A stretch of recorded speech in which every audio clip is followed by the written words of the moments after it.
계피에 포함된 식이섬유와 폴리페놀 성분이 이와 같은 효능을 나타내는데 이 성분들이 혈관을 깨끗하게 유지하는데 중요한 역할을 한다고 합니다. 여러 연구에 따르면 계피에 포함된 성분들이 혈중 나쁜 콜레스테롤 LDL을 감소시키고 좋은 콜레스테롤 HDL을 증가시키는 데 도움을 주고 있다고 합니다. 이는 계피에 함유된 특정 화합물이 콜레스테롤의 흡수를 억제하고 간에서 콜레스테롤의 생성을 감소시키는 작용을 할 수 있다는 것을 의미합니다. 저는 향긋한 수정과도 좋아하고 계피가루를 얹은 라떼도 매우 좋아하는데요. 계피는 단순히 향긋한 맛을 주는 향신료 이상의 효능을 가지고 있다는 것 알고 계신가요? 우리가 몰랐던 계피의 효능, 함께 먹으면 좋은 음식들, 그리고 주의할 점까지 자세히 알려드릴게요. 첫 번째 계피의 효능은 바로 암 예방 효과입니다. 계피는 항산화 성분이 풍부한 음식인 거 아시나요? 우리나라뿐만 아니라 전 세계적으로 계피는 많은 사랑을 받고 있는데요. 향이 좋을 뿐만 아니라 계피의 효능 또한 뛰어나기 때문입니다. 계피에는 항산화 물질이 함유되어 있는데요. 이런 항산화 물질은 우리 몸의 세포가 노화되거나 손상되는 것을 막아주는 역할을 합니다. 특히 계피에 들어있는 시나믹 알데하이드라는 성분이 강력한 항암 효과를 가지고 있어 암세포의 성장을 억제하는 효과가 있는 것이죠. 연구에 따르면 계피는 특히 대장암이나 간암 예방에 효과적일 수 있다고 하는데요. 계피에는 항산화 물질인 폴리페놀이 풍부하게 함유되어 자유라디칼이라고 불리는 유해한 분자로부터 세포를 보호하는 역할을 합니다. 자유라디칼은 암 예방과 관련된 DNA 손상을 일으킬 수 있으므로 항산화 작용을 통해 암 예방에 도움을 줄 수 있습니다. 꾸준히 섭취하면 암 예방에 큰 도움이 될 수 있겠죠? 계피의 놀라운 효능 두 번째는 탁월한 콜레스테롤 관리입니다. 계피는 콜레스테롤 수치 조절에도 아주 유익한 식품인데요. 계피에 포함된 식이섬유와 폴리페놀 성분이 이와 같은 효능을 나타내는데 이 성분들이 혈관을 깨끗하게 유지하는데 중요한 역할을 한다고 합니다. 여러 연구에 따르면 계피에 포함된 성분들이 혈중 나쁜 콜레스테롤 LDL을 감소시키고 좋은 콜레스테롤 HDL을 증가시키는 데 도움을 주고 있다고 합니다. 이는 계피에 함유된 특정 화합물이 콜레스테롤의 흡수를 억제하고 간에서 콜레스테롤의 생성을 감소시키는 작용을 할 수 있다는 것을 의미합니다. 계피는 체내에서 지방의 축적을 막고 혈관의 건강을 유지하는 데도 중요한 역할을 한다고 알려져 있죠. 고지혈증이나 고콜레스테롤 혈증은 심혈관 질환을 일으킬 수 있는 중요한 위험 요소로 알려져 있는데요. 계피는 이런 위험 요소를 관리하는 데 도움을 줄 수 있답니다. 따라서 계피를 적당히 섭취하면 콜레스테롤을 관리하는 데 유익하다고 할 수 있습니다. 심혈관 질환이 걱정되시는 분들에게는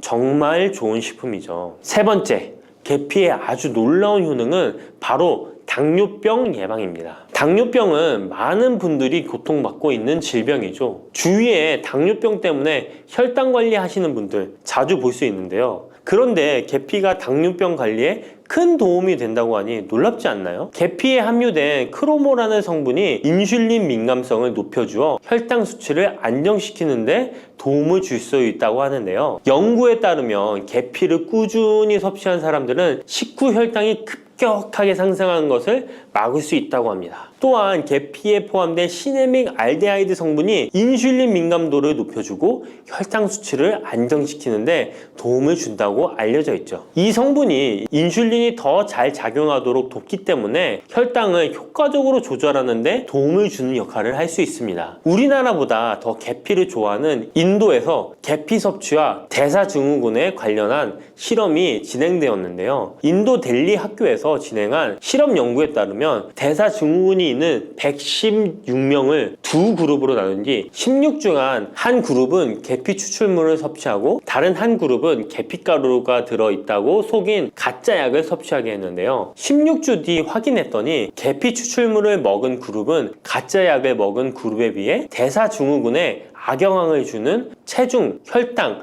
콜레스테롤 등의 수치가 개선되었다고 합니다. 참으로 놀랍죠. 물론 계피를 꾸준히 섭취하는 것만으로도 당뇨병을 완전히 예방할 수 있는 것은 아니지만 식이요법에 포함시킬 수 있는 좋은 재료라는 점은 분명합니다. 네 번째, 계피의 놀라운 효능은 바로 항염작용입니다. 계피가 항염작용까지 있다니 참 신기하죠? 계피에는 항염증 작용이 있는 화합물이 함유되어 있는데요. 계피에 들어있는 시나믹 알데하이드 성분은 염증을 줄이는데 효과적이라고 연구 결과도 있습니다. 이 성분은 몸속 염증 반응을 억제해 주어 관절염, 근육통, 염증성 질환이 있는 분들에게 매우 유익한 식품이죠. 특히 체내에서 발생하는 염증은 만성적인 질환을 유발할 수 있기 때문에 이를 예방하는 것이 중요한데요. 계피를 섭취하면 몸속 염증을 낮춰주는데 도움을 줄 뿐만 아니라 면역력 강화에도 긍정적인 영향을 미친다고 알려져 있습니다. 겨울철에는 찬바람과 습기로 인해 염증이 쉽게 발생하는데 계피를 섭취하면 몸을 따뜻하게 해주고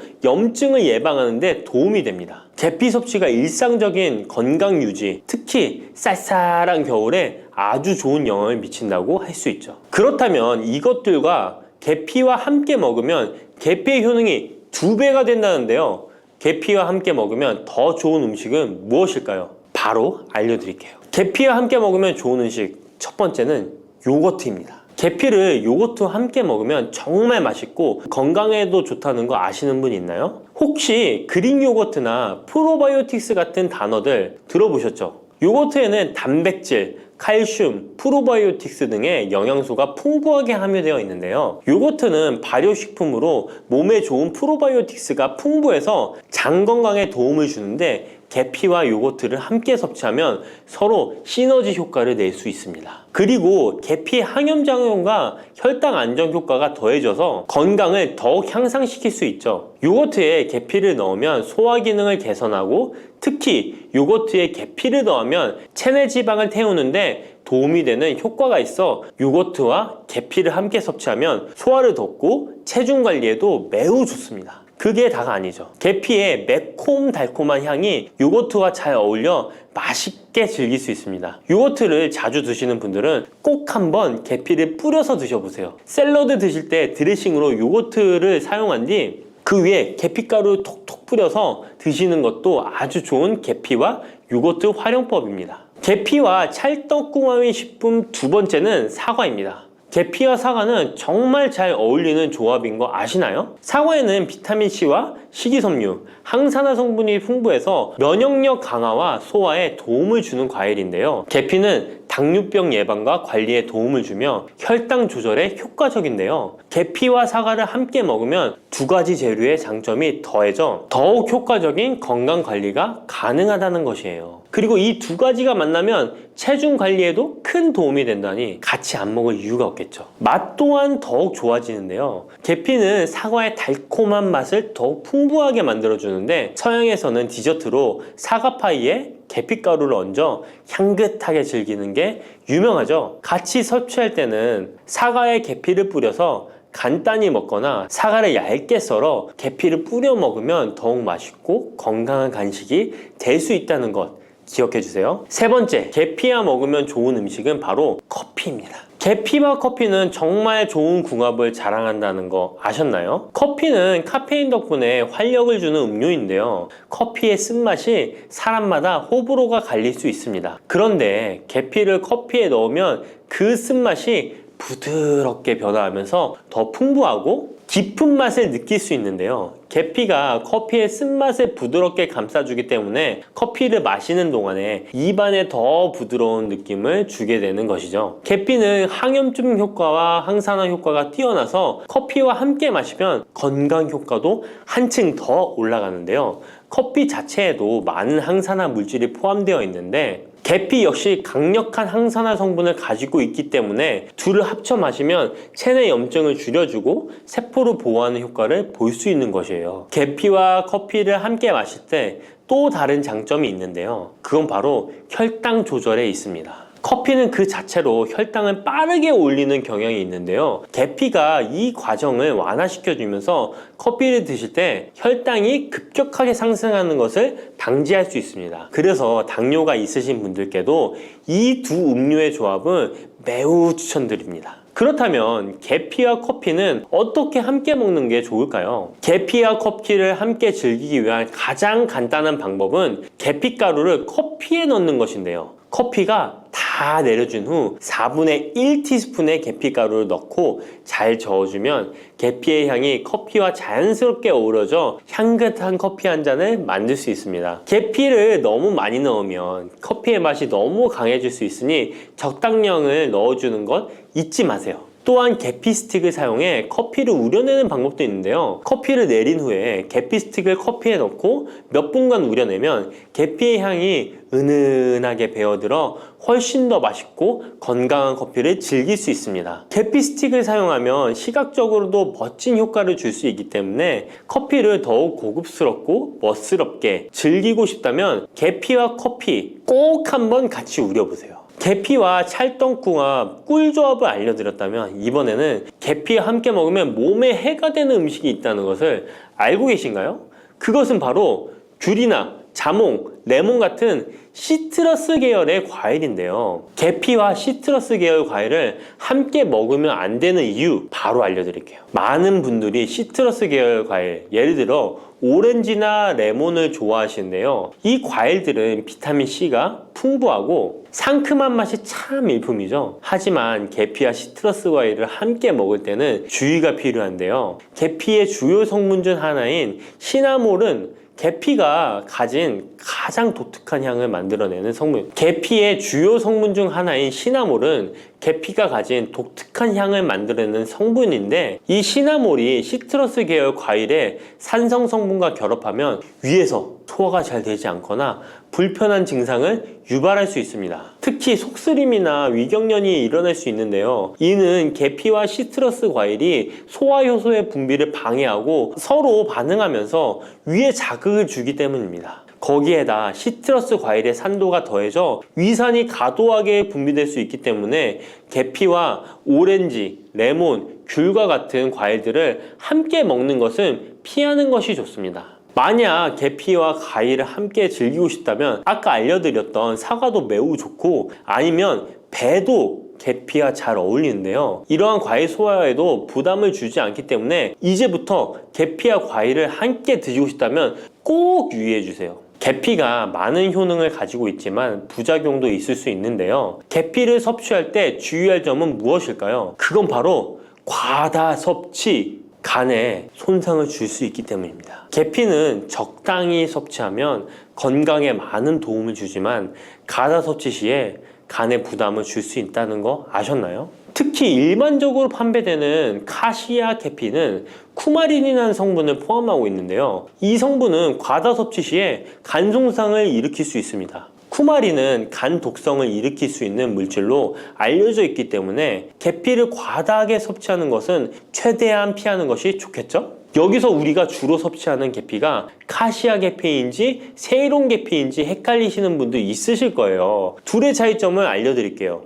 일반 계피는 주로 카시아 계피인데요. 카시아 계피는 중국, 인도, 베트남 등의 아시아 지역에서 많이 재배됩니다. 이 계피는 맛이 더 강하고 매운맛이 나면서 향도 좀 더 진하죠. 가격도 비교적 저렴해서 국내 유통되는 계피는 대부분 이 카시아 계피입니다. 세이론 계피는 주로 스리랑카, 인도의 일부 지역에서 자주 자생하는데요. 이 세이론 계피는 쿠마린의 함량이 매우 적답니다. 그래서 세이론 계피는 일반 계피보다 상대적으로 많이 섭취해도 건강에 부담이 적다는 것이죠. 세이론 계피는 향도 더 섬세하고 가벼운 느낌을 준다는 건데요. 세이론 계피는 더 희귀하고 가격이 비싸고 고급 계피로 취급되며 주로 건강식품이나 고급 요리에 사용됩니다.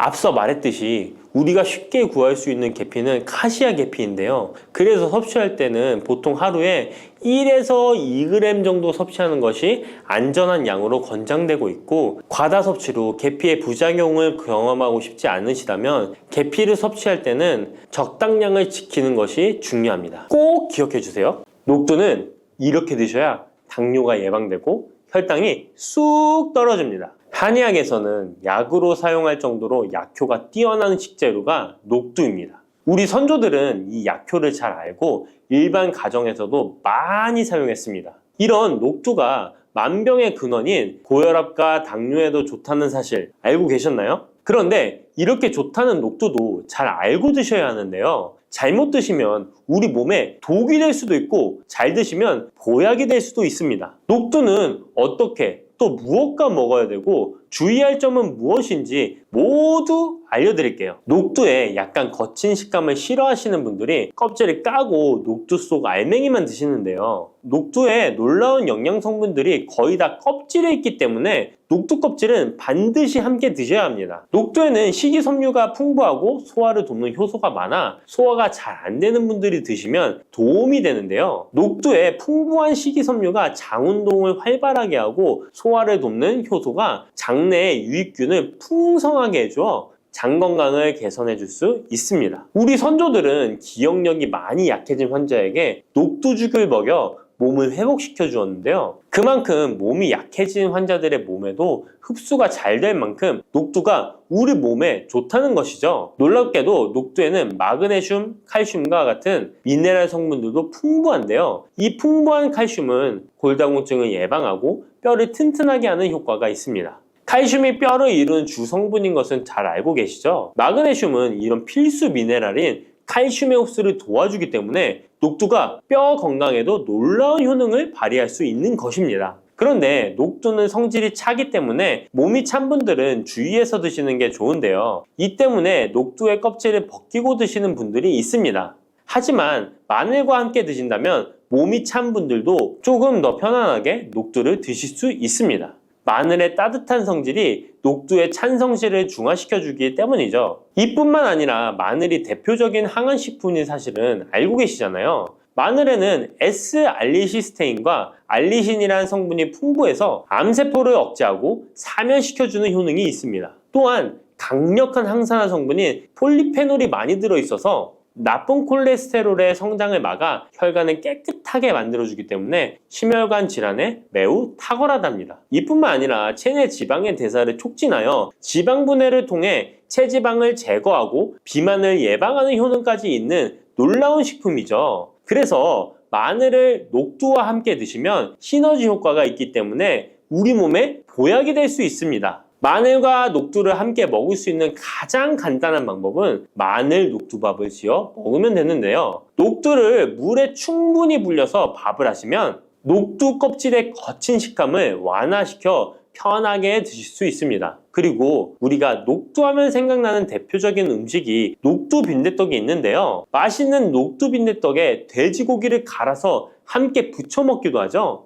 이 방법은 영양학적으로도 탁월한 조합이 됩니다. 녹두에 부족한 필수 아미노산인 트립토판 같은 성분이 돼지고기에 풍부하게 들어있기 때문인데요. 트립토판이나 메티오닌 같은 필수 아미노산은 우리 몸에서 합성되지 않아 반드시 음식을 통해 섭취해야 합니다. 돼지고기가 이런 아미노산의 훌륭한 공급원이 될 수 있기 때문에 나이가 들면서 기력이 약해진 분들이 녹두와 돼지고기를 함께 드시게 되면 기력 회복에 좋은 효과를 보실 수 있습니다. 또한 돼지고기에는 단백질이 풍부하여 근육을 튼튼하게 하는데 도움을 주고 풍부한 비타민 B1은 피로 회복과 신경 안정에도 매우 효과적입니다. 철분도 풍부해 나이가 들며 부족해지는 철분 보충에도 효과를 볼 수 있고 필수 지방산인 리놀렌산이 많아 동맥경화와 고혈압 같은 성인병의 예방, 아연, 셀레늄, 비타민 B6 등의 영양소가 면역력을 강화하는 데에도 도움을 줍니다. 녹두는 또한 혈당을 낮춰주고 인슐린 감수성을 높여주는 효능이 있어서 당뇨 관리에도 너무 좋은 식품인데요. 풍부한 식이섬유는 소장에서 당의 흡수를 지연시켜주고 다양한 미네랄과 비타민이 당뇨로 인한 합병증을 예방하는 데에도 좋은 효능이 있습니다. 이때 팥과 함께 드시면 이런 효과들이 매우 높아집니다. 팥은 강력한 항산화 성분인 안토시아닌이 풍부해서 혈관의 활성산소를 제거해주고 혈관세포의 손상을 예방해줘서 혈관을 깨끗하고 건강하게 해줄 수 있습니다. 2014년에 발표된 한 연구에서 팥을 섭취하는 것이 2형 당뇨병 환자의 혈당 수치와 인슐린 저항성을 개선하는 데 도움이 되는 것으로 보고됐습니다. 이 연구에서는 4주 동안 매일 팥을 섭취한 결과 당뇨 환자들의 공복 혈당 수치가 평균 19.5% 감소하였고 인슐린 저항성이 감소하는 결과를 볼 수 있었습니다. 또한 팥은 쌀의 10배 이상, 바나나의 4배 이상의 많은 칼륨을 함유하고 있는데요. 칼륨은 몸 안에 나트륨을 배출하고 당뇨 환자의 신장 기능을 강화시켜주며 혈압 상승을 억제해주는 효능이 있습니다. 팥은 한의원에서 다이어트를 위한 처방을 할 때도 사용되는데, 팥의 풍부한 칼륨은 이뇨작용을 통해 부종을 줄여줄 수 있기 때문에 지방이 몸에 축적이 잘 되어 살이 찌는 사람에게 효과적입니다. 특히 쉽게 붓고 살이 찌는 분들에게 더욱 효과가 좋은데요. 한 실험에서 실험쥐에 팥 추출물을 먹였더니 체지방 함량이 30% 이상 줄었고 몸무게도 37%나 감소한 결과를 발표하기도 했습니다. 자, 이렇게 녹두와 함께 복용하면 좋은 식품들을 알아보았는데요. 그렇다면 녹두를 복용할 때 주의할 점은 어떤 것이 있는지도 한번 살펴보겠습니다. 첫 번째는 녹두의 차가운 성질인데요. 녹두의 차가운 성질은 우리 몸의 열을 낮춰주고 스트레스를 해소하는 효과가 있습니다. 또한 염증 완화를 시키고 통증을 줄이는 데도 도움이 되는데요. 그래서 녹두로 속을 채운 베개를 쓰면 두통이 완화되기도 합니다. 다만 이런 찬 효능 때문에 녹두를 드실 때 주의하셔야 하는데요. 평소 몸이 찬 분들이 녹두를 많이 드시게 되면 오히려 몸에 해가 될 수 있습니다. 위나 장이 차가워지면 소화력이 떨어지고 복통이나 변비, 설사가 나타날 수 있습니다. 이런 분들이 녹두를 드시려면 앞에서 알려드린 대로 마늘과 함께 드셔보시기 바랍니다. 그리고 두 번째 주의할 점은 바로 녹두의 강력한 해독작용입니다. 녹두의 해독작용은 우리 몸의 중요한 장기 중 하나인 간에 많은 도움을 주는데요. 간은 우리 몸의 독소를 해독하는 역할을 맡고 있는데 녹두가 이런 간의 해독 기능을 도와주게 됩니다. 녹두의 풍부한 단백질과 펩타이드는 간 해독작용에 필요한 글루타치온의 원료를 공급해주며 체내의 중금속과 독성물질과 결합하여 몸 밖으로 내보내는 역할을 하게 됩니다. 특히 중금속 해독 연구에서는 납, 카드뮴 등의 흡수를 억제하거나 배출을 도와서 독성 완화 효과를 보여주기도 했습니다. 하지만 이런 효과가 우리가 보약을 복용하는 경우에는 상극이 될 수 있습니다. 보약의 효과가 녹두의 해독작용 때문에 많이 사라져버릴 수 있기 때문입니다. 그래서 한의원에서 한약을 지으면 녹두나 숙주나물을 먹지 말라고 얘기하는 겁니다. 이런 녹두의 해독작용은 녹두의 껍질에 있는 성분 때문에 나타나게 되는데요. 따라서 껍질을 제거하고 만든 요리나 녹두 전분으로 만든 청포묵, 녹두당면을 드시면 녹두의 해독작용은 누릴 수가 없습니다. 물론 녹두 껍질을 제거해도 알맹이에 영양 성분들이 풍부한데요. 해독작용이 필요한 경우에는 껍질을 제거하지 않고 복용하시는 게 좋습니다. 세 번째로 복용 시에 주의할 점은 녹두의 풍부한 칼륨입니다. 앞에서 얘기했던 것처럼 칼륨은 나트륨을 배출해주며 당뇨와 고혈압에 도움이 되지만 신장이 약하신 분들에게는 간혹 독이 될 수 있습니다. 신장이 약하신 분들이 녹두를 필요 이상 많이 드시게 되면 칼륨 배출이 제대로 안 되면서 몸에 칼륨이 쌓여서 고칼륨 혈증이 발생할 수 있습니다. 그렇게 되면 근육 약화나 부정맥, 심장 질환 등의 증상이 발생할 수 있으니까 신장이 약하신 분들은 과도하게 많이 드시지 않는 게 좋습니다. 팥을 이렇게 드시면 당뇨 사라지고 뱃살 쏙 빠져요. 여러분, 겨울에 동지가 되면 우리가 무엇을 먹나요? 바로 팥죽이죠. 또 겨울 간식으로 이 팥이 들어간 붕어빵, 호빵 같은 간식도 자주 먹는데요. 이 팥과 함께 먹으면 보약과 같은 효과를 만들 수 있는 식품들도 있고 또 잘못 먹으면 오히려 건강에 마이너스가 되는 음식도 있습니다. 그래서 오늘은 이 팥의 효능 8가지와 드실 때 주의할 점, 그리고 함께 드시면 좋은 음식 4가지에 대해 알려드리겠습니다. 팥하면 생각나는 음식이 있으신가요? 저는 사람들이 평소에 팥을 많이 안 먹는다고 생각했는데 의외로 팥이 들어간 음식이 많이 있더라고요. 대표적인 음식은 시루떡이 있고요. 겨울에 간식으로 많이 먹는 붕어빵, 또 제과점에서 사 먹는 빵들에도 팥이 많이 들어있습니다. 여름엔 팥빙수도 많이 먹고요. 겨울엔 팥죽도 종종 먹게 됩니다. 자, 이런 팥 요리를 집에서 해먹는 경우도 많은데 팥을 집에서 직접 삶을 때 혹시 소다를 넣고 삶는 분들 많으시지 않나요? 팥을 삶을 때 소다를 넣게 되면 팥의 색상이 더욱 선명해지고 팥을 더욱 부드럽게 해주어 팥을 삶는데 걸리는 시간을 단축시켜주기 때문인데요. 하지만 앞으로는 절대 소다를 사용하시지 마시기 바랍니다. 그 이유는 소다를 넣고 팥을 삶게 되면 팥의 영양소가 파괴돼서 팥에 좋은 성분을 먹을 수 없게 되기 때문인데요. 자, 그래서 어떻게 팥 요리를 하는 게 좋은지 알려드릴게요. 팥을 삶을 때 먼저 흐르는 물에 깨끗이 세척해서 이물질을 제거해 주시고요. 물에 담가 약 4시간 정도 불려주십니다. 그렇게 불린 팥을 물에 넣어 삶아주면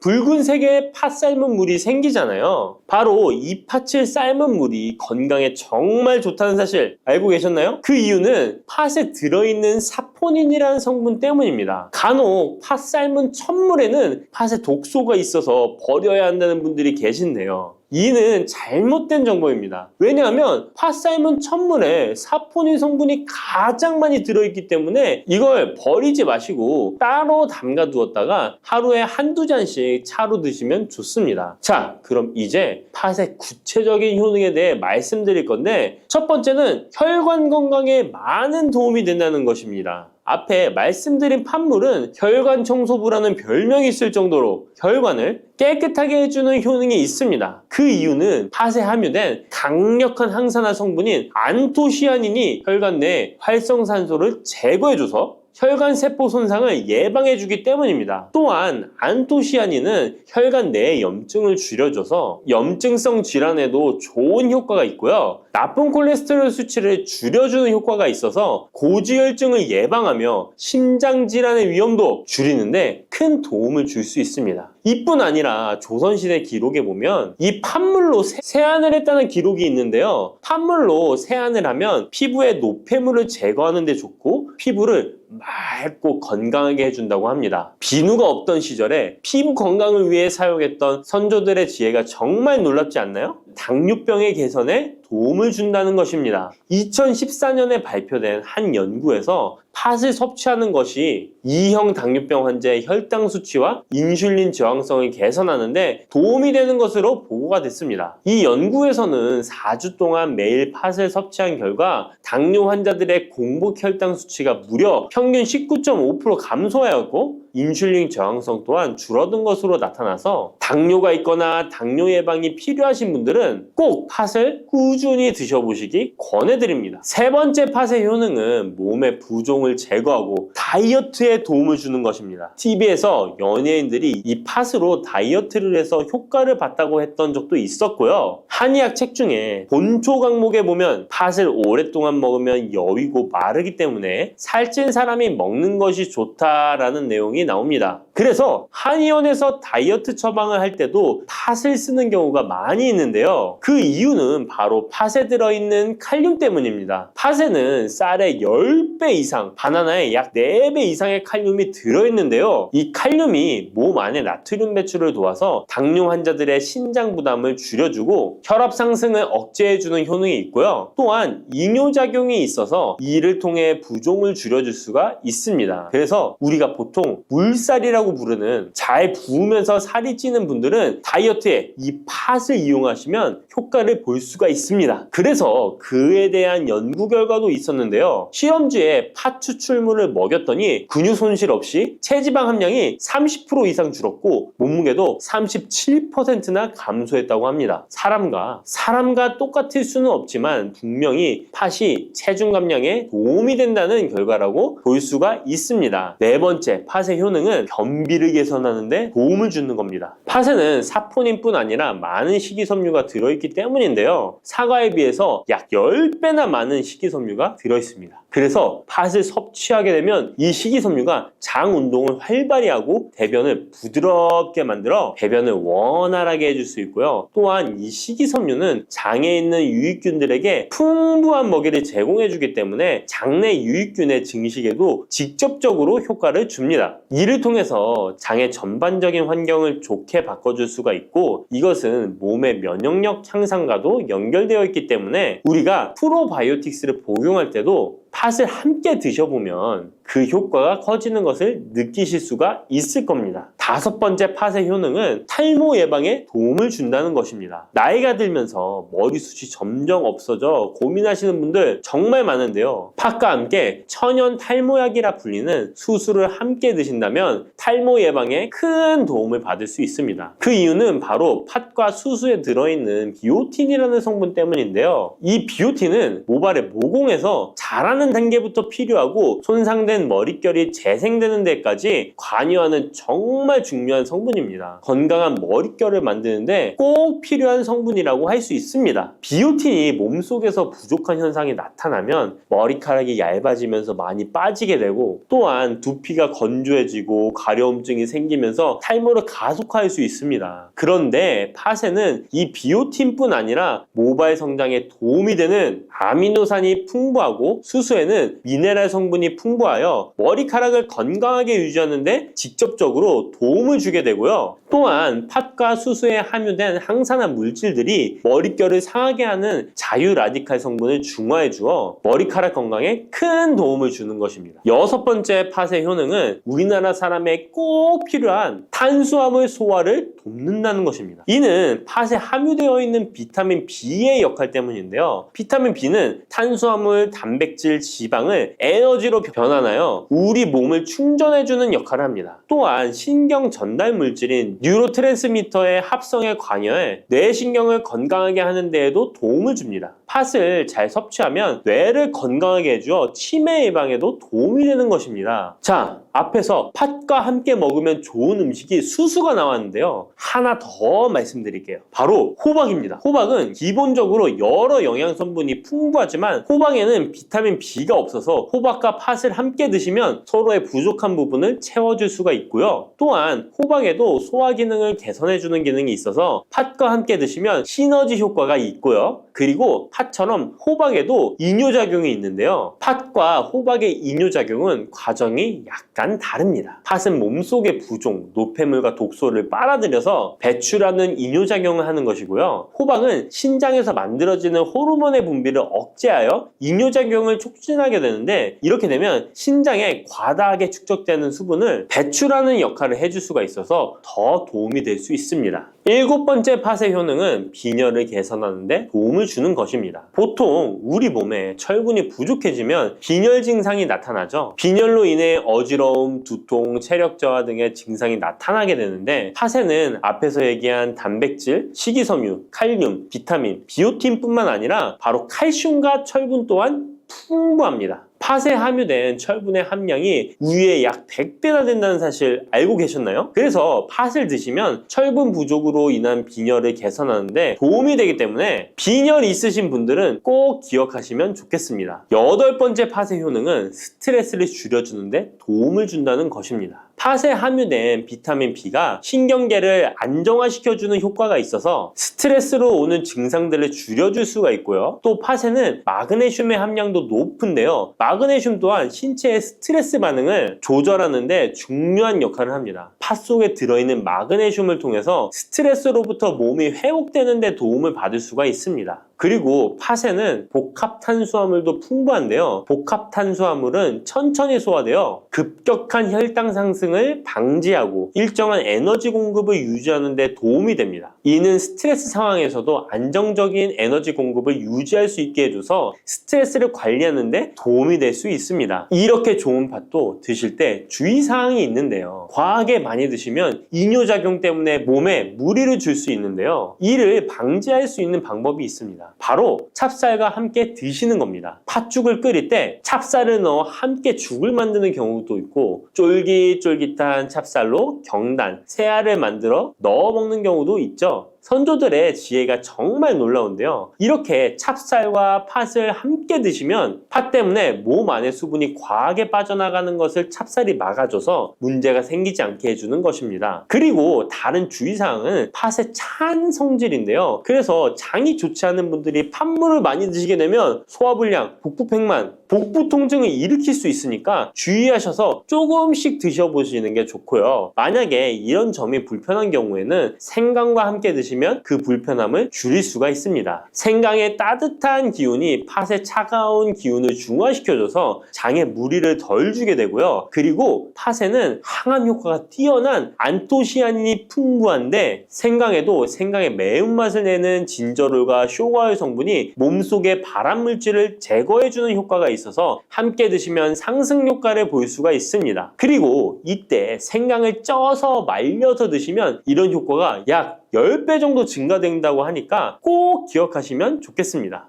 요즘 들어 뱃살, 내장지방 쏙 빼는 기능이 좋기로 소문난 레몬, 요리에도 많이 사용하는 과일이죠. 레몬에는 다양한 성분이 있어 건강에 놀라운 효능을 발휘하는데요. 레몬도 잘 알고 드셔야 제대로 된 효능을 누릴 수 있습니다. 잘못 드시면 오히려 몸에 독이 되는 경우도 많이 있거든요. 영상을 통해 레몬에 어떤 효능이 있는지, 어떻게 먹어야 되는지, 함께 먹으면 보약이 되는 음식에는 어떤 것이 있는지, 그리고 레몬 드실 때 주의할 점까지 레몬에 대한 모든 것 알려드릴게요. 레몬은 다이어트뿐만 아니라 당뇨 예방과 관리에도 아주 탁월한 효능이 있습니다. 최근 연구 결과에서 레몬에 들어있는 비타민 C와 풍부한 식이섬유, 각종 무기질과 구연산이 혈당 조절에 효과가 있어 당뇨 예방에 도움이 될 수 있고 지방을 분해해주는 효능이 있어 다이어트에도 도움이 된다고 발표했습니다. 또한 레몬은 독소를 배출해주는 효능이 있어 우리 몸의 신진대사를 원활하게 해줘 몸 안에 칼로리를 소모하는데 도움이 되고 이는 몸의 붓기를 빼고 체중을 줄이는데 도움이 될 수 있습니다. 그럼 레몬의 효능에 대해 좀 더 자세히 알려드릴게요. 12주 동안 진행된 연구에서 고지방 식단에다가 레몬 껍질에 함유된 페놀을 함께 섭취한 설치류는 고지방 식단만 섭취한 설치류보다 체중이 감소했다는 것을 발표했습니다. 또한 체질량 지수가 높은 한국 여성을 대상으로 한 실험에서 레몬 다이어트를 시행한 결과 그렇지 않은 사람들에 비해 체중과 허리둘러가 줄어들었을 뿐만 아니라 인슐린 저항성까지 좋아진 결과를 볼 수 있었고요. 레몬 껍질은 이런 독소를 배출하는 효능뿐만 아니라 변비를 해결하는 데에도 탁월한 효과가 있습니다.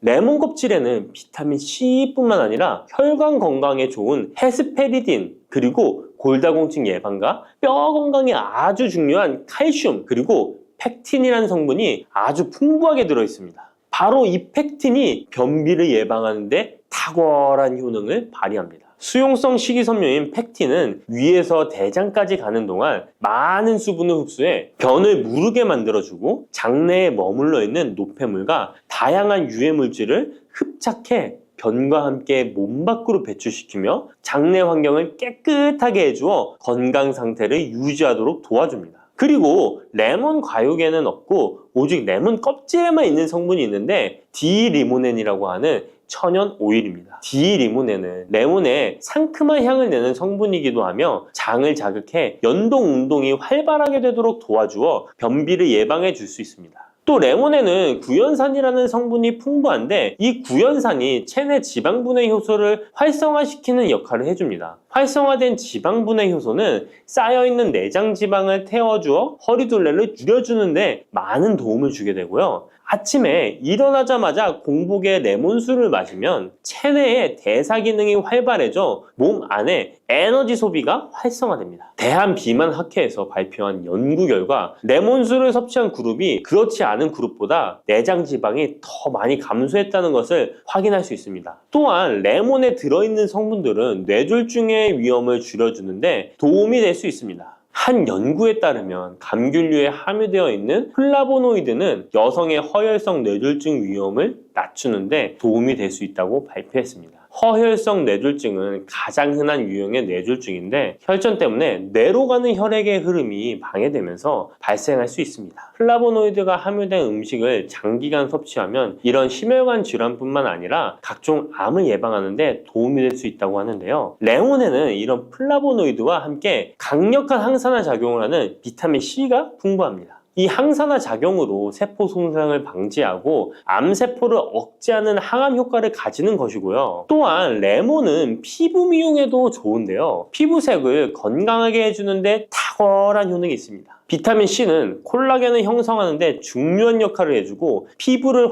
환하게 해주며 잡티를 제거해 주는데 효과가 있기 때문이죠. 그리고 레몬의 놀라운 효능 중 하나는 당뇨를 예방, 개선하는데 탁월하다는 겁니다. 레몬에는 헤스페리딘이라는 플라보노이드 성분이 들어있습니다. 이 헤스페리딘은 인슐린 감수성을 높이는 데 도움을 주는데요. 인슐린 감수성이 좋아야 혈당이 잘 조절되는데 당뇨가 발병하면 이 감수성이 떨어지면서 인슐린 저항성이 생기게 됩니다. 헤스페리딘이 인슐린 저항성을 개선하는데 많은 도움을 주게 됩니다. 또한 레몬에는 많은 양의 항산화 물질들이 들어있습니다. 비타민 C뿐만 아니라 폴리페놀, 폴라보노이드 등 다양한 물질들이 혈당으로 인해 공격받고 상처난 세포들을 보호해주는데 장의 베타세포를 보호해주는 것이 아주 중요한 효능입니다. 베타세포는 인슐린을 분비하는 세포인데 당뇨가 생기면 가장 먼저 타격을 받게 됩니다. 레몬을 통해 베타세포를 보호하여 당뇨를 예방할 수 있게 되는 것이죠. 이 레몬을 복용하는 가장 좋은 방법은 바로 레몬수입니다. 그럼 레몬수를 만드는 방법을 바로 알려드릴게요. 깨끗하게 씻은 레몬 1개와 물 1리터를 준비해주세요. 레몬은 양끝 부분은 쓴맛이 나기 때문에 잘라주시고 레몬의 씨는 제거해도 되고 그냥 두셔도 됩니다. 적당한 크기로 자른 레몬을 80도 정도의 뜨거운 물에 넣어줍니다. 충분히 우려내 주시면 레몬물 완성입니다. 물의 온도별로 레몬물의 항산화 능력이 어느 정도 차이가 나는지 실험을 한 결과 80도 이상의 뜨거운 물에서 가장 높은 항산화 효과가 나타났다는 발표를 한 적이 있습니다. 레몬의 제대로 된 효능을 얻기 위해서는 레몬물을 만들 때 꼭 뜨거운 물로 레몬을 우려내 주시기 바랍니다.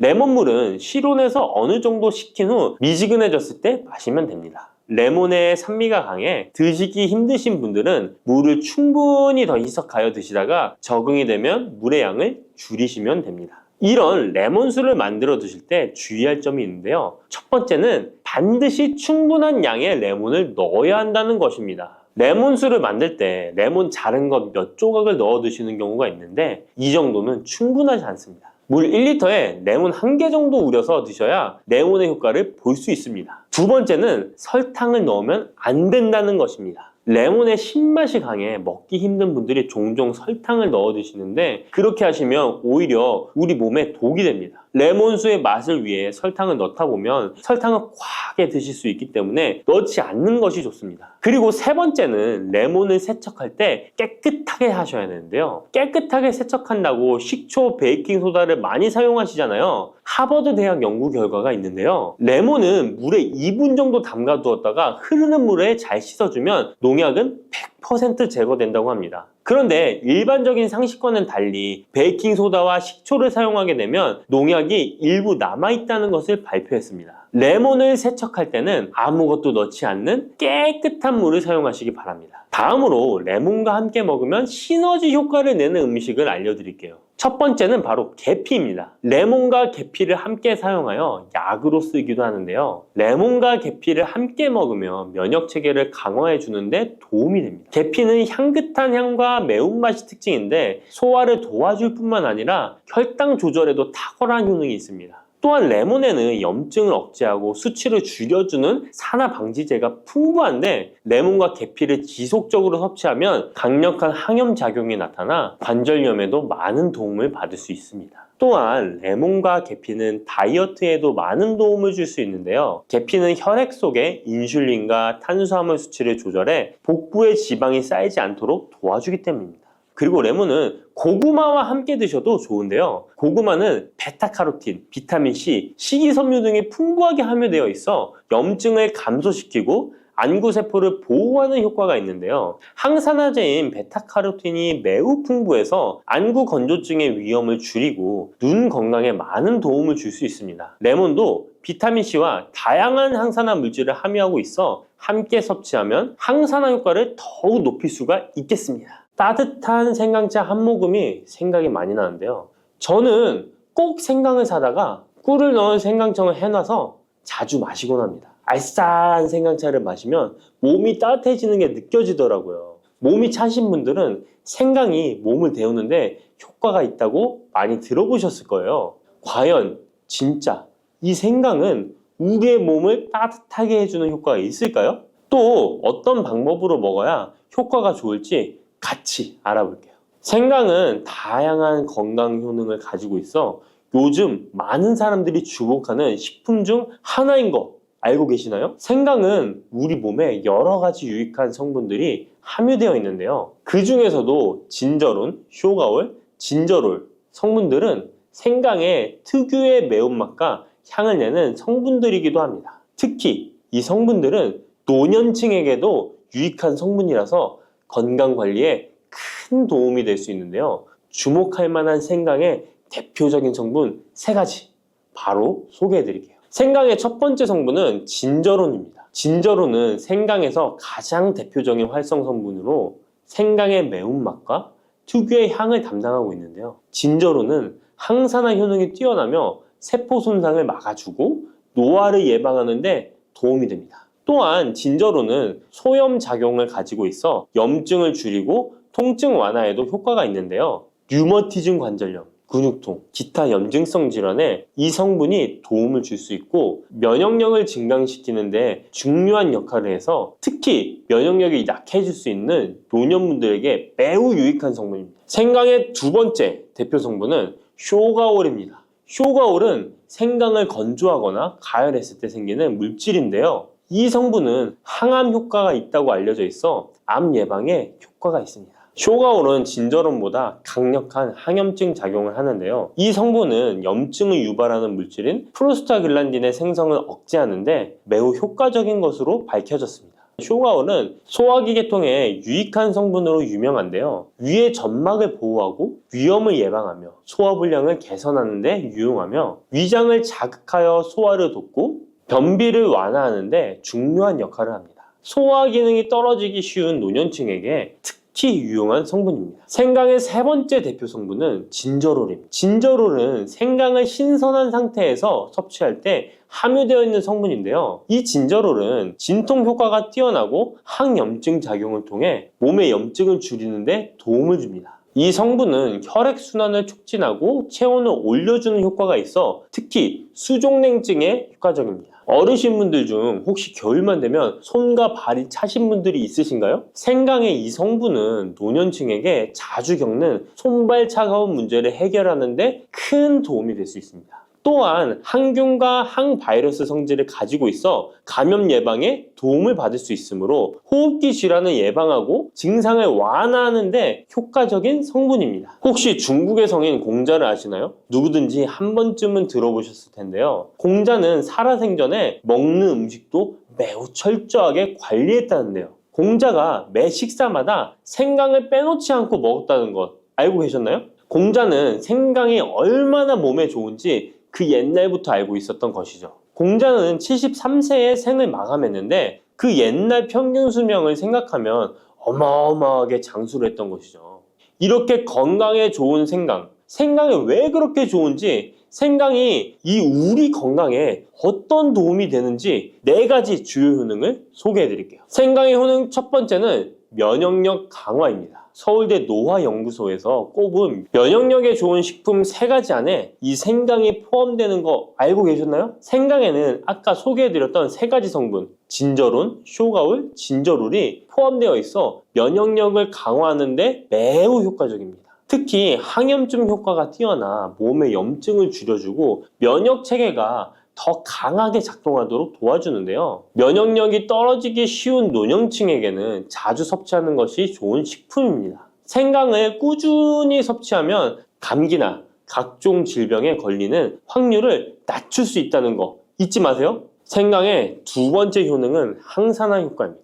미국 국립암연구소가 꼽은 항산화 식품 1등급인 생강은 진저론과 쇼가올 같은 성분이 포함되어 있는데요. 이 성분들은 강력한 항산화 효과를 가지고 있으며 이 항산화 물질은 우리 몸에서 자유 라디칼이라는 유해 물질을 제거해 주어 노화, 염증, 심혈관 질환과 각종 질병을 예방하는 데 중요한 역할을 합니다. 특히 생강은 세포의 산화 스트레스를 줄이고 피로 회복과 노화 방지에 효과적이어서 건강한 노년을 위해 꼭 필요한 식품이라고 할 수 있죠. 생강의 세 번째 효능은 바로 수족냉증 완화입니다. 수족냉증은 특히 노년층에게 흔하게 나타나는 증상 중 하나인데요. 손발이 차가워지고 특히 겨울철에 더 불편함을 겪는 분들이 많으시죠. 생강은 혈액순환을 촉진시켜주는 효과가 있어 수족냉증을 완화하는 데 탁월합니다. 생강의 진저롤 성분이 체온을 높여주고 혈관을 확장시켜서 손발이 따뜻해지는 데 도움을 줍니다. 또한 한의학에서는 생강이 몸의 찬 기운을 밖으로 내보내주고 또 몸 안에 열을 발산해주는 효능이 있다고 유명한데요. 우리 옛 조상부터 이 생강이 몸을 따뜻하게 해주는 효과가 있다는 것을 알고 있었던 것이죠. 생강의 네 번째 효능은 소화불량 개선입니다.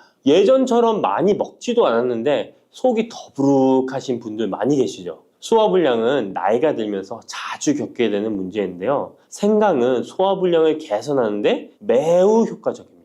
생강에 포함된 쇼가의 성분은 위장의 운동을 촉진시키고 위염을 예방하는 데 도움이 되는데요. 또한 메스꺼움이나 구토 증상을 완화시켜주기 때문에 특히 소화기 계통에 문제가 있는 분들에게 좋습니다. 그런데 이렇게 좋은 생강 그냥 차로만 드시고 계시는 분 많으시죠? 각 방법은 그에 맞는 효능을 더욱 잘 발휘할 수 있기 때문에 여러 방법으로 생강을 활용하는 것이 좋습니다. 차로 드시는 것 말고도 여러 가지 섭취하는 방법에 대해 자세히 알려드릴게요. 첫 번째 방법은 가장 간단한 방법으로 생으로 먹는 것입니다. 생강을 얇게 썰어서 샐러드나 요리에 넣어 먹을 수 있는데요. 생으로 먹을 경우 생강의 모든 효능을 그대로 섭취할 수 있으며 항산화와 항염 효과를 가장 잘 느낄 수 있습니다. 물론 그 특유의 매운맛이 강하기 때문에 매운맛을 좋아하지 않는 분들은 식초에 절여주시거나 물에 조금 담가 매운기를 확 빼고 드시거나 생으로 조금 먹는 것이 좋습니다. 두 번째 방법은 생강을 말려서 먹는 방법입니다.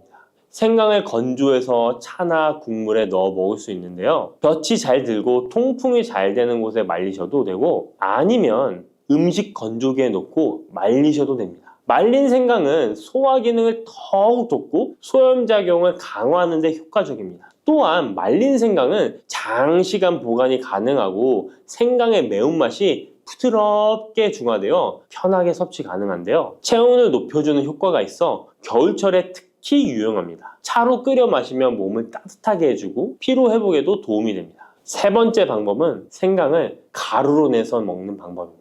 생강가루는 다양한 요리에 활용할 수 있고 특히 음료나 디저트에 넣어 먹기에 좋은데요. 혹시 진저맨 쿠키라고 들어보셨나요? 크리스마스에 자주 보이는 쿠키인데요. 외국에서는 진저맨 쿠키라고 쿠키 반죽에 생강가루를 넣어 겨울철 생강을 먹기 싫어하는 아이들에게 주는데요. 이렇게 가루 형태로 만들게 되면 생강의 매운맛을 부드럽게 즐길 수 있고 물에 타서 마시거나 다양한 요리에도 넣어 드실 수 있고 또한 소화 기능을 돕고 약간의 진통 효과까지 누릴 수 있습니다. 그냥 생강만 드시게 되면 너무 맵다고 하시는 분들 있으신가요? 혹시 생강의 향이 너무 강해서 조금 옅게 드시고 싶은 분도 있으실 텐데요. 그런 분들은 주목해 주세요. 생강과 잘 어울리는 식품 몇 가지 소개해 드릴게요. 생강과 잘 어울리는 식품 첫 번째는 레몬입니다. 레몬과 생강은 궁합이 아주 좋은데요.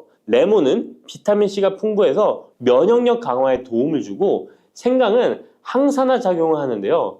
두 가지를 함께 섭취하면 서로 효과가 극대화돼서 특히 감기 예방에 탁월합니다. 또한 레몬은 소화 촉진에 도움을 주며 생강도 소화불량 개선에 뛰어난 효능이 있는데요. 이 둘을 함께 드시면 소화 기능이 개선되고 면역력 강화와 항산화 효과까지 배가 된다는 것 잊지 마세요. 생강과 레몬은 레몬 생강차나 레몬과 생강을 함께 넣은 샐러드로 드시는 것을 추천드립니다. 생강과 궁합이 좋은 식품 두 번째는 강황입니다. 강황은 생강과 함께 먹으면 항염증, 항암, 면역력 증진 효과가 매우 강력해지는데요. 강황의 주성분인 커큐민은 항염증과 항산화 작용이 뛰어나 생강의 진저론, 쇼가올, 진저롤과 함께 염증을 줄이고 세포 보호 효과를 극대화할 수 있습니다. 또한 강황은 면역력을 강화하는 데도 중요한 역할을 하는데요. 생강과 강황은 두 가지 모두 소염작용이 뛰어나기 때문에 관절염이나 염증성 질환을 앓고 있는 사람들에게 매우 뛰어난 작용을 합니다. 강황 생강차는 특히 겨울철에 체온을 올려주는 효과가 있어 겨울철 몸이 차신 분들, 수족냉증이 있으신 분들에게 추천드립니다. 생강과 같이 먹으면 좋은 식품 세 번째는 꿀입니다. 겨울철 꿀에 생강을 담가 차로 드시는 분들 많으시죠? 꿀은 생강과 함께 섭취하면 그 효능이 배가 되는데요. 꿀은 항균과 진정 효과가 있어 생강의 자극적인 맛을 부드럽게 해줄 뿐만 아니라 또한 꿀은 피로 회복에 좋고 생강과 함께 먹으면 소화불량 개선에도 도움이 됩니다. 꿀 생강차는 속을 따뜻하게 해주고 위와 목을 따뜻하게 해주어 감기 증상이나 기침 완화에도 좋은 음료입니다. 이렇게 건강에 좋은 생강, 몸에 좋다고 많이 드셔도 될까요? 모든 식품은 과, 유, 불, 급인데요. 생강도 마찬가지로 적절히 섭취해야 효과가 있습니다. 또한 잘못 먹으면 몸에 해가 되는 부작용이 있을 수 있기 때문에 몇 가지 유의사항을 알아두는 것이 중요한데요. 바로 알려드릴게요. 생강을 저장할 때 대충 비닐에 보관하셨다가 곰팡이 피신 분들 있으시죠? 생강은 곰팡이가 생기지 않도록 주의해야 하는데요. 생강은 수분 함량이 많아 습기에 민감하고 곰팡이가 쉽게 생길 수 있습니다. 이때 곰팡이가 생긴 생강은 섭취하지 않도록 하세요. 생강에 핀 곰팡이는 미코톡신이라는 독소를 생성하는데요. 일부 미코톡신은 인체에 매우 유독해 간과 신장, 면역체계에 심각한 손상을 줄 수 있습니다. 생강의 일부분만 곰팡이가 생겨도 이 독이 생강 전체에 퍼질 수 있어 곰팡이 핀 생강은 아깝더라도 전체 다 버리셔야 한다는 거 잊지 마세요. 곰팡이가 피지 않도록 생강을 보관할 때는 통풍이 잘 되는 곳에 보관하고 습기가 많은 곳은 피하는 것이 좋습니다. 생강은 많은 효능을 가지고 있지만 과다 섭취할 경우 부작용이 있을 수 있는데요. 너무 많이 지나치게 먹으면 속이 쓰리거나 위염이나 위장장애를 일으킬 수 있습니다. 하루에 2에서 3g 정도로 섭취하는 것이 적당하며 위장에 민감한 분들은 조금 더 적은 양을 섭취하는 것이 좋다는 것 기억하세요.